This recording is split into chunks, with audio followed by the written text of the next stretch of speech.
भगवान गणेश जी सबके प्यारे भगवान हैं। वे सभी के लिए शुभ और मंगलकारी माने जाते हैं।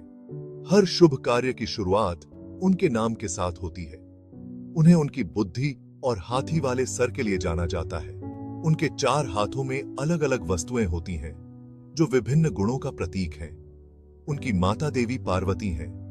देवी पार्वती को शक्ति और प्रेम की देवी माना जाता है। वे सभी जीवों की रक्षा करती हैं और उन्हें आशीर्वाद देती हैं। वो शक्ति और प्रेम की देवी हैं। उनके हाथों में कमल का फूल होता है जो पवित्रता और सौंदर्य का प्रतीक है। गणेश जी और कार्तिकेय जी कैलाश पर्वत पर एक सुंदर महल में रहते थे। यह महल स्वर्ग जैसा था, जहां हर तरफ शांति और आनंद था। वे अक्सर खेल खेलते थे और कहानियां सुनाते थे। गणेश जी को कहानियां सुनना बहुत पसंद था और कार्तिकेय जी उन्हें अद्भुत कहानियां सुनाते थीं। एक दिन उन्हें कुछ खास मिला। यह एक रहस्यमयी वस्तु थी जिसने उनकी जिज्ञासा को बढ़ा दिया और एक नई कहानी की शुरुआत की। यह एक जादुई आम का बीज था। यह कोई साधारण बीज नहीं था। यह देवताओं का दिया हुआ एक तोहफा था। देवताओं ने कहा, जो कोई भी इस बीज का फल खाएगा उसे बहुत ज्ञान मिलेगा। गणेश और कार्तिकेय दोनों यह ज्ञान चाहते थे, लेकिन बीज केवल एक ही था। उन्हें यह तय करना था कि यह किसको मिलेगा। उन्होंने दौड़ लगाने का फैसला किया। यह कोई साधारण दौड़ नहीं थी, बल्कि एक अद्भुत और रोमांचक प्रतियोगिता थी। नियम आसान था। जो कोई भी पहले 3 बार दुनिया का चक्कर लगाएगा उसे आम का बीज मिलेगा।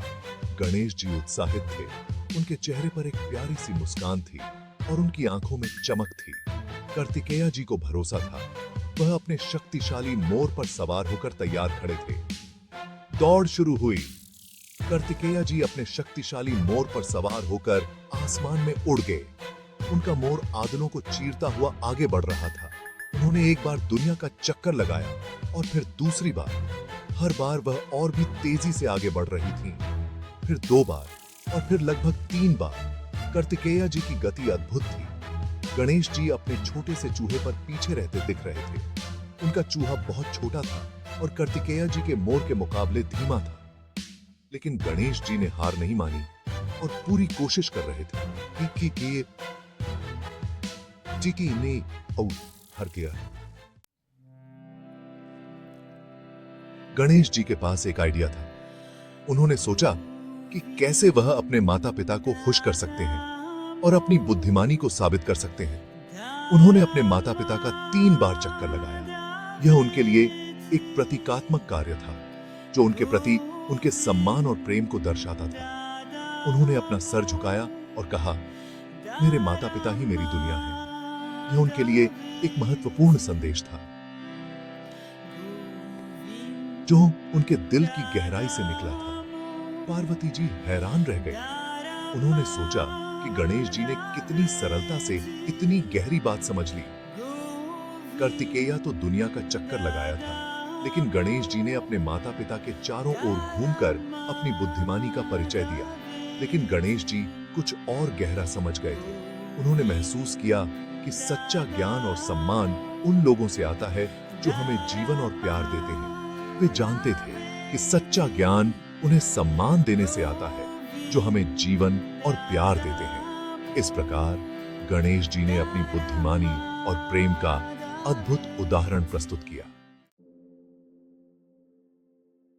गणेश जी ने आम का बीज जीता, लेकिन उससे भी महत्वपूर्ण बात यह है कि उन्होंने सभी को एक सीख दी।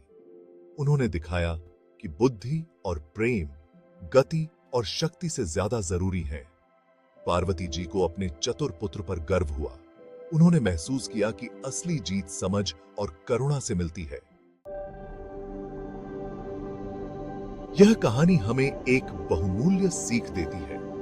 यह हमें अपने माता पिता और बड़ों का सम्मान करना सिखाती है। यह हमें याद दिलाती है कि सच्चा ज्ञान समझ और प्रेम से आता है, सिर्फ जीतने से नहीं। गणेश जी की बुद्धि को याद रखें, अपने परिवार को संजोएं और हमेशा प्यार और समझ चुने। यही जीत का असली मतलब है।